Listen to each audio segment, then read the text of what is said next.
अभी मंत्रमुग्ध होकर हमने पिछला सेशन सुना और एक मानक खड़ी कर दी राणा जी ने और एक चुनौती भी दे दी कि हमारा सेशन भी उतना ही ज्ञानवर्धक, रोचक और उतना ही शानदार हो। तो नर्वस किसी भी को कराने के लिए काफ़ी था।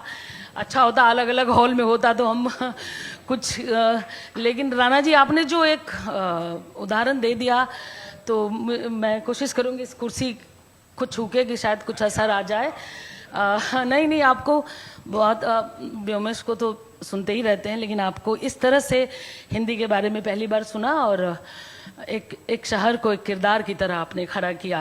बहुत अच्छा लगा, बहुत अच्छा सेशन, आपको खूब बधाई। मैं अपना समय अब ज़्यादा आपकी तारीफ में नहीं दूंगी, हमारे पास सिर्फ आधे घंटे ही है और हमें एक ऐसे कवि को सुनना है, एक ऐसे लेखक को कि मैं चाहती हूँ कि आज उनको बोलने का खूब मौका मिले। मुझे लगा था कि जो संचालन कर रही है वो परिचय देंगी यतीश जी का, तो नहीं मुझे थोड़ा बहुत तो देना ही पड़ेगा, हालांकि हाँ देना पड़ेगा क्योंकि आज के मेहमान आप हैं और मेरे शहर में आपका स्वागत है। यतीश कुमार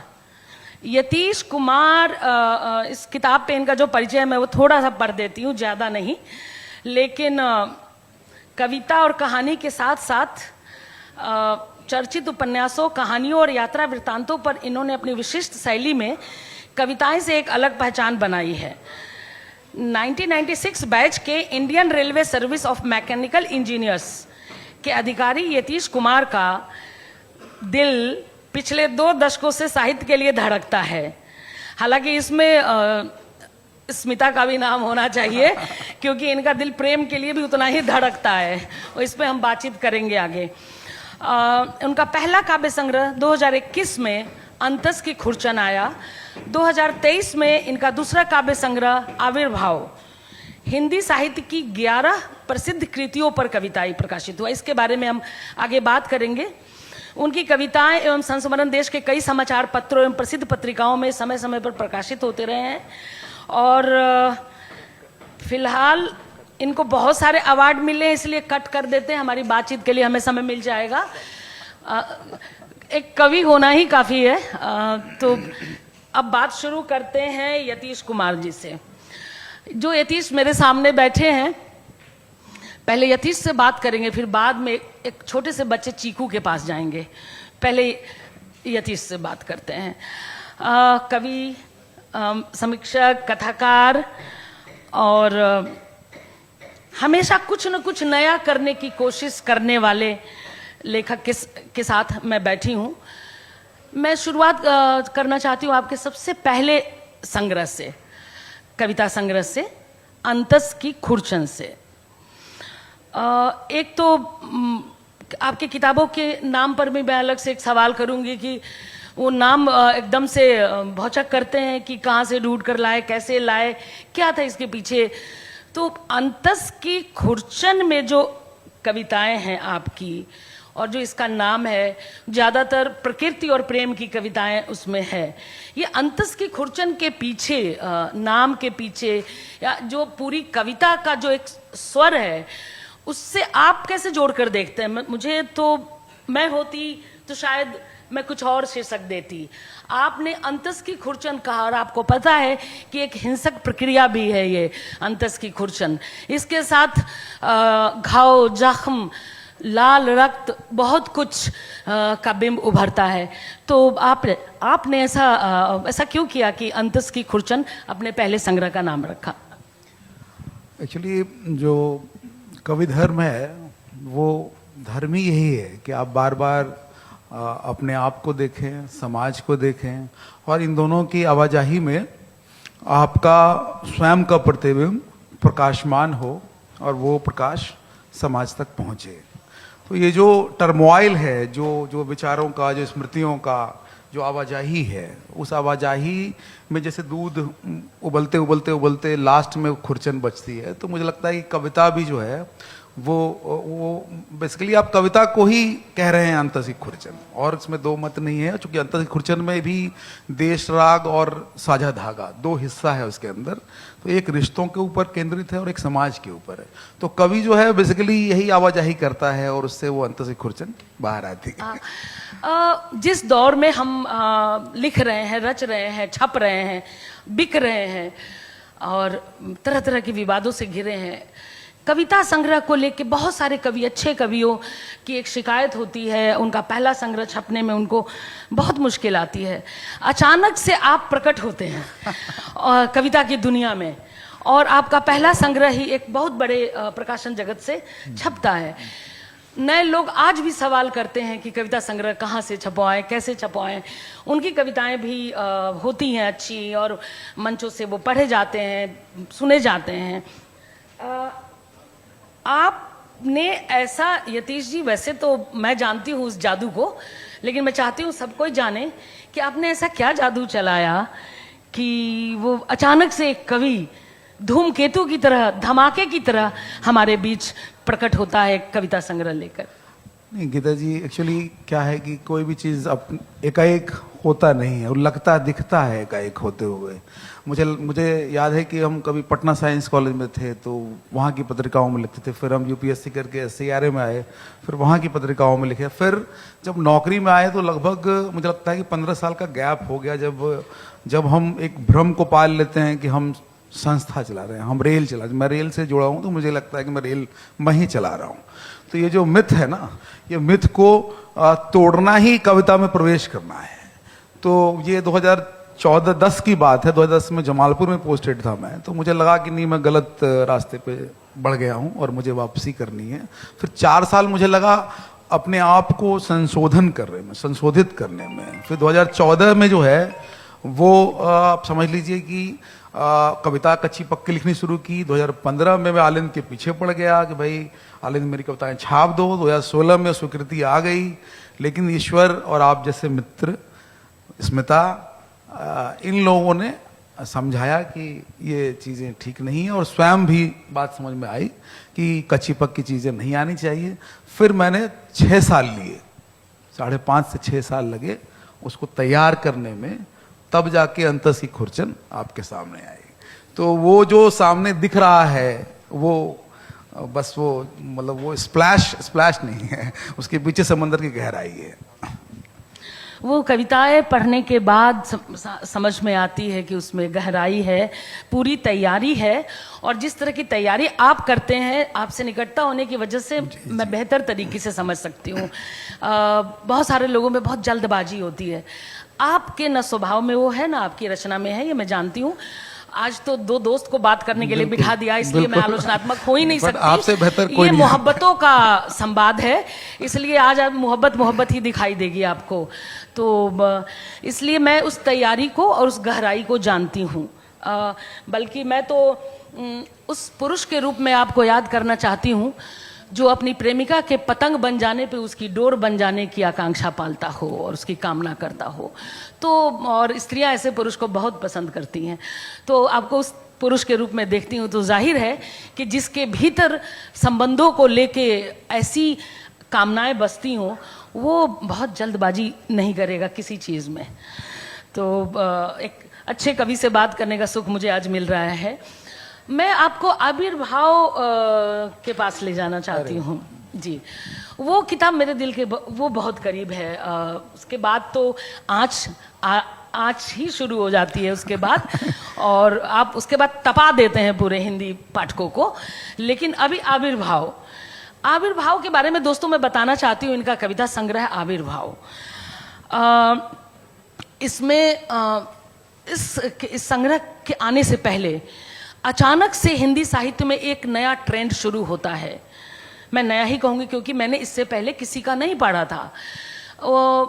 पोएटिक रिव्यूज़ हम लोगों ने इसका नाम दिया था। हम लोगों ने जानकी पुल पर छपनी शुरू हुई थी, तो मैंने और प्रभात भाई ने मिलके कि इसको हम लोग कुछ ऐसा नाम देते हैं। हम लोगों ने डिस्कस किया और हम लोगों ने इस विधा को पोएटिक रिव्यू का, काव्यात्मक समीक्षा, काव्यात्मक समीक्षा कैसे कि किसी किताब की रिव्यूज़ आप करते हैं तो वो गद्य में होती है। जब इन्होंने शुरू की तो वो पोएटिक कविताएं, जैसे एक किताब पढ़ी उस पर 10 कविताएं, 10 से ज्यादा, 6 से कम नहीं, 10 से ज्यादा, 21-22 भी। हाँ, इतनी सीरीज में वो किताबों में, जिस किताब में जितनी बात थी, जितना दम था, उतनी कविताएं वो लिखवा ले गई। उन किताबों के नाम बताती हूँ। मुझे चांद चाहिए, सुरेंद्र वर्मा, मैंने मांडू नहीं देखा, स्वदेश दीपक, दीवार में एक खिड़की रहती थी, अभी विनोद कुमार शुक्ल बहुत चर्चा में है, तो कितने पाकिस्तान, कमलेश्वर, कलिकथा बाईपास, अलका जी, कसब, मैला आंचल, जूठन, स्पीति में बारिश, आईना साज, थलचर कुमार अंबुज। हालांकि लिखी इन्होंने बहुत सारी किताबों पर है, ये इनका ये एक सफर है जो चल रहा है। मैं जानना चाहती हूँ कि हम लोग सब आपको, जो पुरानी पीढ़ी का नहीं पता, जो हमारी पीढ़ी है, आपको पोएटिक रिव्यू के प्रवर्तक के तौर पर देखती है, तो ये नया आइडिया था, एक नया ट्रेंड है, ये आपको कैसे सूझा और कैसे किया आपने, इस पर थोड़ा विस्तार से बताइएगा। मेरे मन के करीब है ये प्रश्न जो आपने पूछा, शुक्रिया गीताश्री। एक्चुअली मैंने पहले ही बताया कि मैं बहुत देर से आया हुआ विद्यार्थी हूँ, और जो लेट कमर होता है वो पीछे बैठता है चुपचाप, और लेट से आने के कारण क्या होता है कि आपके पास और कोई दूसरा विकल्प नहीं है बजाय इसके कि आप किताब को पढ़ें, बिकॉज किताब छोड़ करके और साहित्य में दूसरा कोई आपका शिक्षक नहीं है। तो उस प्रक्रिया में जब हम किताब को बहुत गहराई से पढ़ते हैं, उसके जो अनकहे को डिकोड करने की कोशिश करते हैं, तो उस प्रोसेस में इसका अनजाने में इजाद हुआ। मैं नहीं कहूँगा कि वो इंटेंशनल इजाद था।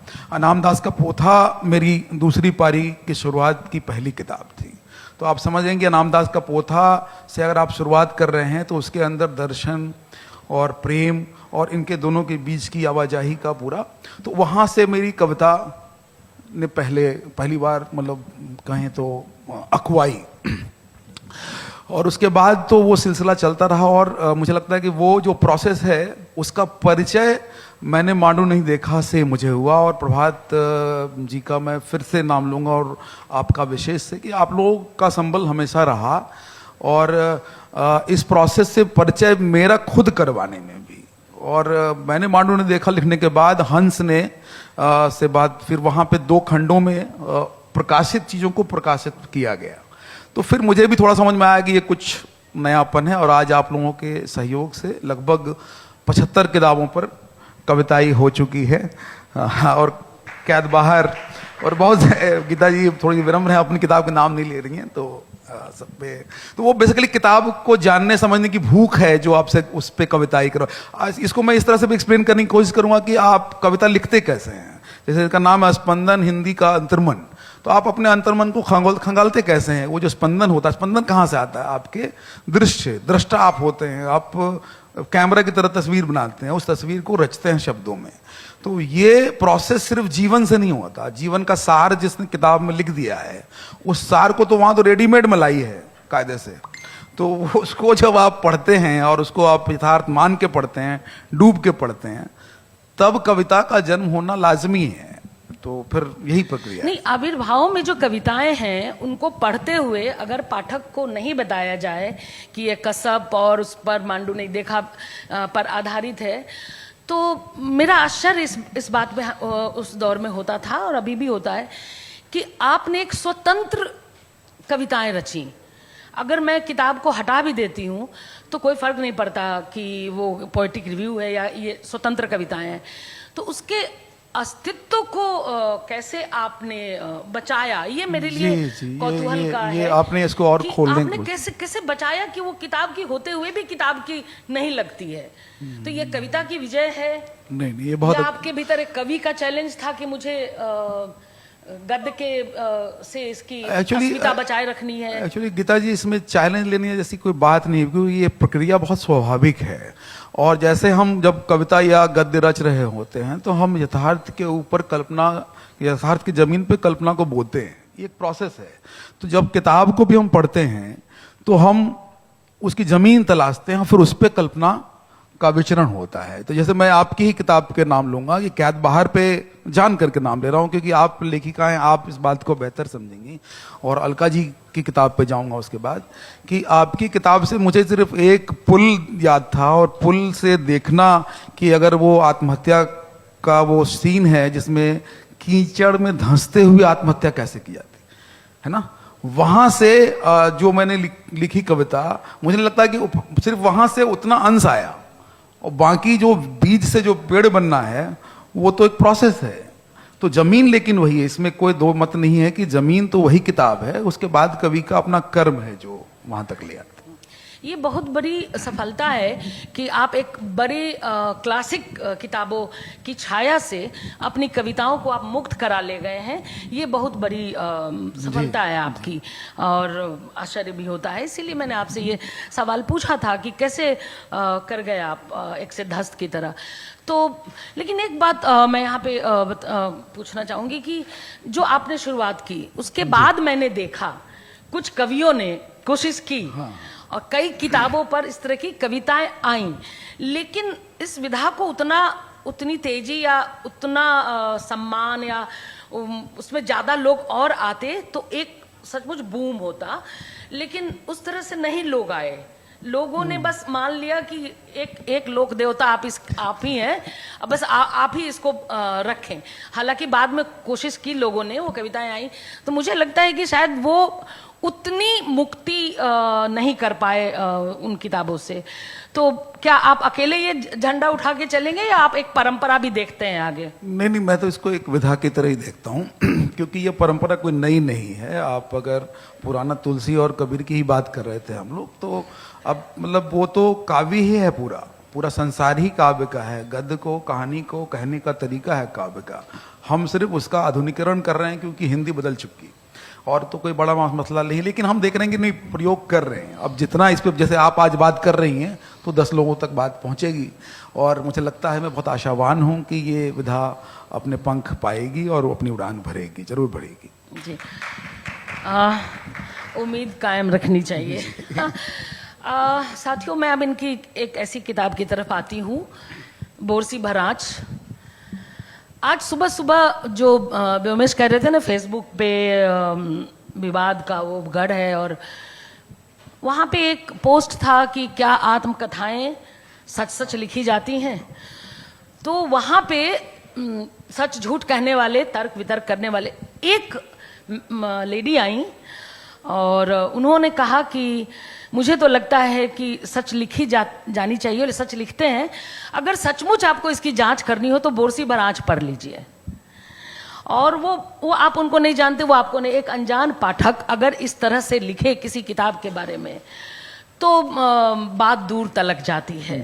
और आज संयोग से मुझे बोरसी भराच पे बात भी करनी थी, और आज मैंने सुबह सुबह ये कमेंट पढ़ा, तो मुझे अच्छा लगा कि कम से कम ऐसे समय में जहां आत्मकथाएं अपने को महिमा मंडन करने के लिए लिखी जाती हैं, या अपने को क्लीन चिट देने के लिए लिखी जाती हैं, जैसा कि लोग मानते हैं। मैं लोगों के कहने पे नहीं, मैं लोगों की बातें कह रही हूँ। मैंने लिखी नहीं है, ना मैं लिखूंगी, इसलिए मुझे कोई आइडिया नहीं है कि खुद को क्लीन चिट देना कितना जरूरी होता है लिटरेचर में। क्यों देना, सफाई क्यों देना? जो जिंदगी जैसी है वैसी आप सामने रखिए, जो कोशिश आपने की है। बोरसी भराच में क्या, बस पहला एक लाइन का सवाल, उसके बाद इसकी डिटेलिंग में जाऊंगी कि आपने कितना सच और कितना झूठ मिलाया है इसमें। देखिए, आप लोग एक्सपर्ट हैं, और मुझे लगता है कि मेरा पर्पस क्या था, पहले ये हम थोड़ा सा एक्सप्लेन कर दें तो आंसर आपको अपने आप मिल जाएगा। पर्पस है कि जब आदमी खुद को खाली करने के लिए लिखता है, जब वो आदमी का पर्पस ही यही है कि हम पूर्णतः उस चीज़ से विलग हो जाएं, क्योंकि एक टीस है और एक आपकी मनोचिकित्सा है। ये प्रोसेस लिखना जो है, ये मनोचिकित्सा है, ये आपका ट्रीटमेंट है, आप खुद ट्रीटमेंट कर रहे हैं अपना। तो इस प्रोसेस में कोई मतलब पानी मिलाने का गुंजाइश आप खुद थोड़ी करिएगा जब आपका ट्रीटमेंट कर रहे हैं। तो खैर, मैंने उसमें फिर भी लिखा है कई जगह, क्योंकि कई बार जब आप लिखते हैं और स्मृतियों की खिड़कियां, 1000 खिड़कियां खुलती हैं, तो कुछ खिड़कियां धूमिल दिखती हैं, तो आप रेफर बैक करते हैं शांति मौसी के पास, आप रेफर करते हैं धर्मपाल मौसा के पास, आप रेफर करते हैं टिक्कर सिंह के पास, प्रकाश सिंह के पास। रेफरेंस में तो कल्पना रहेगी, आप उसको डिनाई नहीं कर सकते हैं, लेकिन आपकी अभिव्यक्ति में ईमानदारी होनी चाहिए, आपकी कथा पे भी ईमानदारी होनी चाहिए, और प्रोसेस ईमानदार होना चाहिए। इससे ज़्यादा और कोई ज़रूरत नहीं है। और एक और बात की, जो किताब है ना वो सब कह देती है। मैं कितना भी झूठ यहाँ बोलूँ बैठ करके, जो मेरा पाठक है, क्योंकि इस किताब की वजह से मैं यहाँ पे हूँ। यशवंत जी जो सामने बैठे हैं और आप साक्षी हैं कि इस किताब की वजह से मैं यहाँ हूँ, यतीश कुमार की वजह से नहीं हूँ। और हमारे प्रताप भाई मुस्कुरा रहे हैं देख करके, क्योंकि ये तीनों जो हैं वाहक हैं इस प्रोसेस में।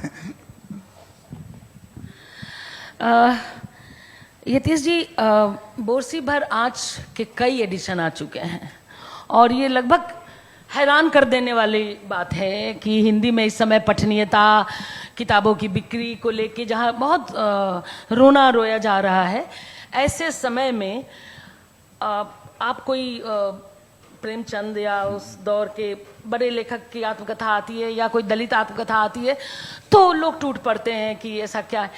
आप हमारी पीढ़ी के और हमारे बहुत बाद आए हुए लेखक हैं। अचानक आपकी जिंदगी का एक टुकड़ा बोरसी भर आँच सामने आता है और लोग हाथों हाथ लेते हैं उसको। तो आपको क्या इस अप्रत्याशित सफलता की, बिक्री की और सराहना की उम्मीद थी? नहीं नहीं नहीं, बिल्कुल नहीं थी, बिल्कुल नहीं थी। और मुझे क्योंकि मेरा जो प्रोसेस है उसमें मेरी पांडुलिपि मैं 4-5 वैसे मित्रों तक पहुंचाता हूं जो बिल्कुल विशुद्ध आलोचक हैं और उनको अब आलोचना करने में थोड़ा सा भी झिझक नहीं है। तो उन लोगों को शायद भरोसा था, मुझे खुद तो भरोसा नहीं था। लेकिन मैं थोड़ा सा आपको टोक के बोलूँगा कि ये सिर्फ बोरसी भर आँच के साथ नहीं है। इवन जब मुझे याद है कि अंतस की खुरचन जब आई थी तो मुझे मेरे प्रकाशक ने फॉर्मली कम्युनिकेट नहीं किया था कि पब्लिश हो गई है। उनका पोस्ट था, मैं टैग भी नहीं था। और दादा अष्टभुजा शुक्ल चूंकि और विनोद कुमार जी का आशीर्वाद था उस किताब पे, तो उनका जन्मदिन था। तब मुझे किसी ने भेजा कि भाई ये तो पब्लिश हो गई है किताब। और उसके बाद एक ट्रेंड चला था, खुद मुझे लगता है कि 100 से ज़्यादा, जिसमें आप भी शामिल थी, आपको मैं मन से धन्यवाद विशेष दूंगा, क्योंकि कविताएं वीडियो फॉर्म में पढ़ने का एक ट्रेंड चला था। वो अंतस की खुरचन से ही चला था। और मेरे वेबसाइट पे आज कम से कम 100 लोगों का पाठ है जिनको मैं, उसमें से 90% लोगों से मैं मिला नहीं हूँ, अभी भी नहीं मिला हूँ। राजेश कुमार मिश्र को मैं मन से धन्यवाद दूंगा, IPS ऑफिसर हैं, लेकिन मेरी आधी किताब को उन्होंने पढ़ा है, जबकि 5 साल बाद मैं मिला हूं उनसे। और 4 संस्करण उसके आए 1 साल में। अंतस की खुरचन कविता है और ये तो गद्य है, या गद्य में भी ये बोरसी भर आँच जो है वो संस्मरण तो दिल को छूने वाली चीजें हैं। तो ऐसा जहाँ सोचा नहीं जाना, लेकिन हुआ और ये सच है। इसके प्रोसेस को कभी डिकोड करने की कोशिश नहीं, ये क्यों हुआ, कैसे हुआ, मुझे नहीं लगता। लेकिन बहुत नए लोग मिले, बहुत अनजाने लोग मिले, कहीं कहीं से फोन आया। मैं लेखनी किताब का अचीवमेंट मानूंगा इसको, लेखनी का अचीवमेंट मानूंगा। मेरा इसमें मैं कोई क्रेडिट नहीं लेता हूँ इसका। मैं किताब के नाम पर पूछना चाहती थी कि जैसे एक तो बोरसी शब्द का इस्तेमाल जो आम प्रचलित शब्द नहीं है, एक खास एरिया का है, एक बोरसी। दूसरा आपने जो इसमें टैगलाइन दिया है वो अतीत का सैरबीन। जी। अतीत का सैरबीन, ये कैसे गढ़ा हुआ शब्द ये है सैरबीन, और बोरसी आप वहां से लेकर आए तो आपको लगता था कई बार नाम से फर्क पड़ता है और एक नया शब्द गढ़ने की कोशिश, ये आपके भीतर का आविष्कारक आपको ये सब कर जी जी जी। और ये सारे जो शीर्षक है वो मतलब इंस्टेंट चीजें हैं, ठीक है, इंस्टेंट हैं। जैसे आविर्भाव में एक लाइन है कि कटीली तार से सितार बनाना माँ ने सिखाया, वो भी इंस्टेंट लाइन है। तो मुझे लगता है जो प्योर चीजें होती हैं ना वो इंस्टेंट होती हैं, उसमें कोई मिलावट नहीं होता है। तो बोरसी में आग तो है नहीं, आँच है। आँच मीठी है, आपको कोई हानि नहीं दे रही है, हमेशा आपको मतलब उससे फायदा ही हुआ है। तो स्मृति के लिए और स्मृति के बंडल के लिए और वहाँ झांकने के लिए बोरसी से ज्यादा सुंदर शब्द मेरे पास नहीं थे। दूसरा है कि सैरबीन का मतलब मेरा ये है, उसका जो शाब्दिक अर्थ है कि आप दरवाजे के होल से आप बाहर झांकते हैं, यहाँ अंतर्मन में झांकने का है। हिंदी का अंतर्मन से लेकर के अंतस के अंतर्मन की यात्रा है। तो मुझे लगा कि बोरसी यादों की पूरा जंगल और अंदर का जंगल सैरबीन, इन दोनों का कॉम्बो से बेहतर क्या होगा। कायदे से। तो मुझे लगा कि ऐसा ही होना चाहिए, और मैं ध्यान देता हूँ, मतलब अकस्मात के बाद भी उस पर काम किया जाता है किताब पर। आपने अभी बोरसी की आँच को मीठी आँच कहा, लेकिन ये किताब पढ़ने के बाद आँच मीठी नहीं रह जाती है, क्योंकि बशीर बद्र का एक शेर इसे पढ़ते हुए मुझे याद आया कि आपने इसको लिखा भी है कि ये फूल मुझे कोई विरासत में मिले हैं, तुमने मेरा कांटों भरा बिस्तर नहीं देखा। तो एक लेखक के कांटों भरा बिस्तर देखने का यह किताब दुनिया को अपना कांटों भरा बिस्तर दिखाने की कोशिश तो नहीं है चीकू?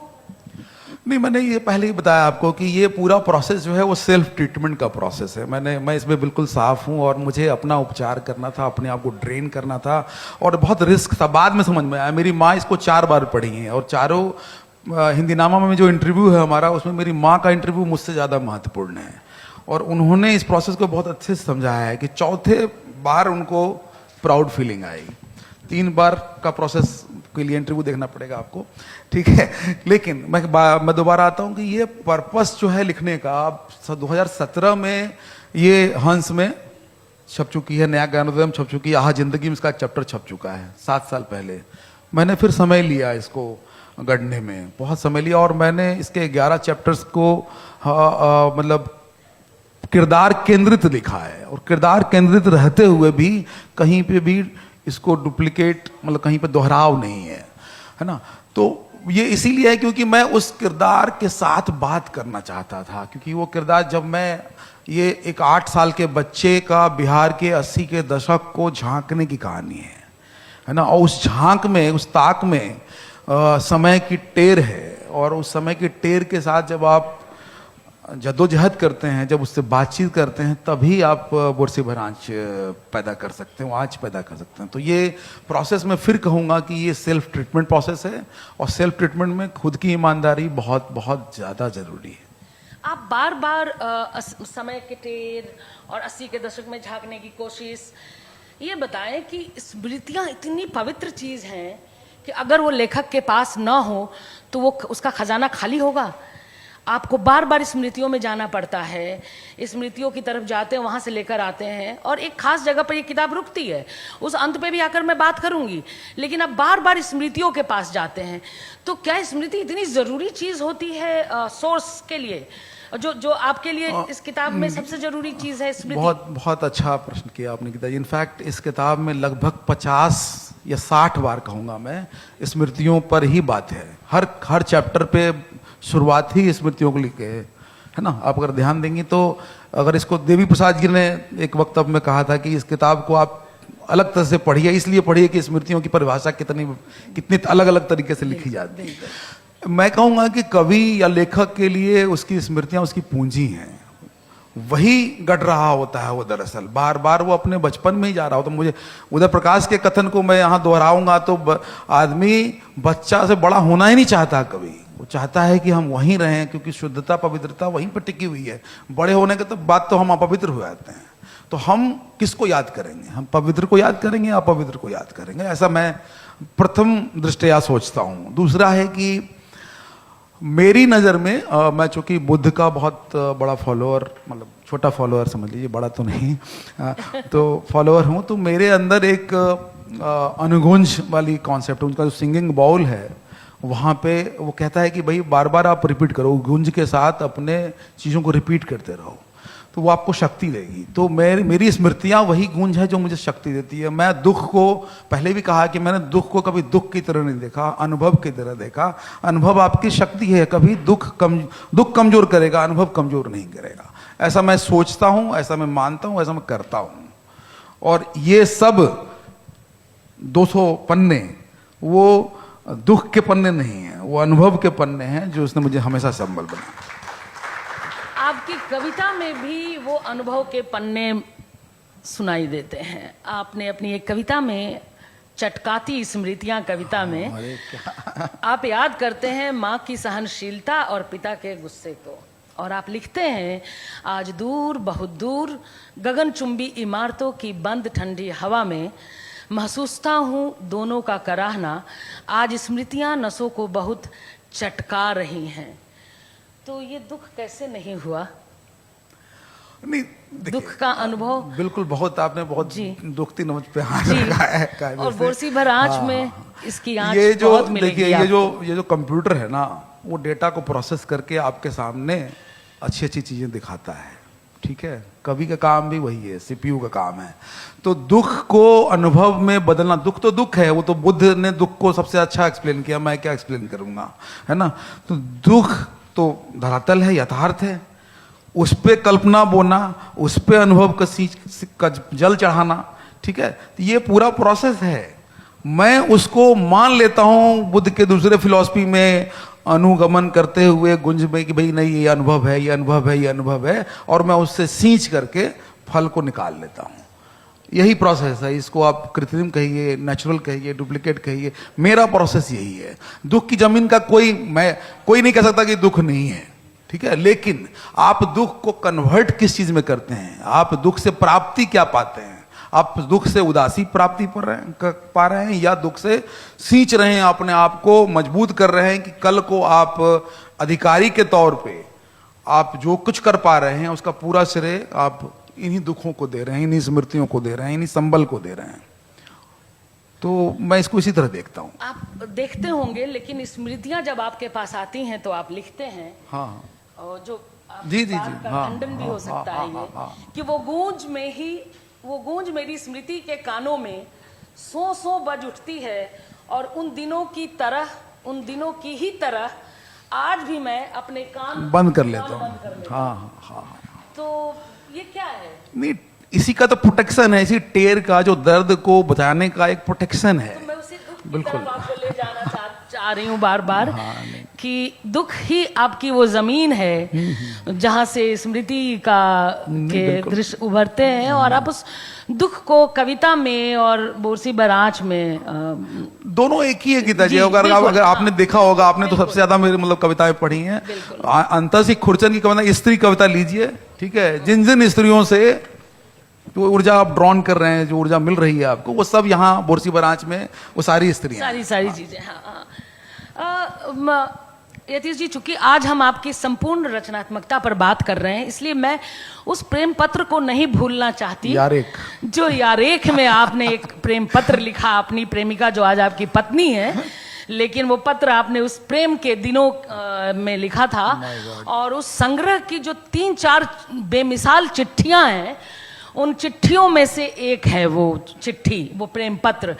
गिद्ध चाहे कितने भी आए बद्री जी की कविता से निकल के, कितने भी प्रेम पत्र ले जाएं, आपका वो प्रेम पत्र गिद्ध नहीं ले जा सकते। इसलिए उस प्रेम पत्र का जिक्र किए बिना मेरी बातचीत पूरी नहीं होगी। Total surprise. जी, तो इसमें यारेख में जो आपका प्रेम पत्र है, उसको पढ़ने के बाद जो आपकी एक छवि बनती है, अब वो आपने सायास बनाई या आपकी, देखिए, लेखन तो एक योजनाबद्ध तरीका है कि आप अपने को पाठकों के बीच किस तरह से पेश करते हैं। मुझे दिल्ली से इसलिए डर लगता है। तो दिल्ली से डर नहीं, देखिए, एक संशय है, वो मेरा नहीं। क्या मैं अकेली बात कर रही हूँ? मेरे साथ असंख्य लोगों के सवाल हो सकते हैं आपसे। ये मत सोचना कि एक गीता श्री आपसे सवाल कर रही है।